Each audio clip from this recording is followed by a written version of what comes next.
Hello, right, what's up, kamusta mga sexy buddies? So for today's video, may ipaprank tayo ngayong gabi dahil malapit na ang All Souls Day mga sexy buddies. Syempre, hindi tayo magpapahuli, kailangan may ipaprank tayo. Alam kong alam na alam nyo kung ano yung nasa isip ko mga sexy buddies. So ayan yung ipapakita natin at ididikit natin yan mga sexy buddies sa door para pagbukas niya mamaya mga sexy buddies, o diba bongga.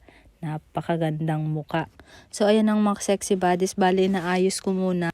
Dinidikit ko muna mga sexy buddies dun sa matigas na papel dahil bond paper lang yan, at kapag dinikit natin sa wall, manlalambot siya mga sexy buddies, hindi masyadong makita ang mukha nung multo-multo na yun mga sexy buddies. So ayan na nga mga sexy buddies, muntik na tayong nahuli dito dahil nga lumabas siya at binuksan niya din yung door, kaya kunwari ayan, busy tayo sa paggawa ng eme-eme. So ayun na nga mga sexy buddies, pumasok ulit, then tinuloy ko ulit yung aking ginagawa dyan mga sexy buddies. Yun nga yung pag-aayos ng pangpaprank natin sa kanya.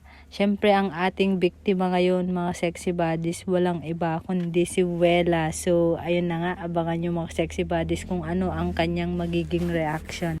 So ayun na nga mga sexy buddies, without further ado, let's start. It's prank time. Pet.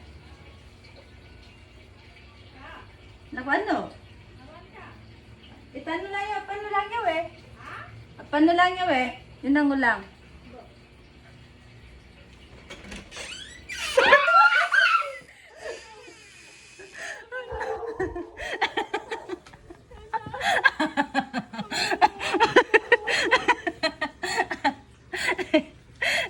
Remember mo nila.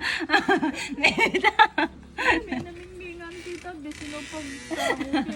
Ano po,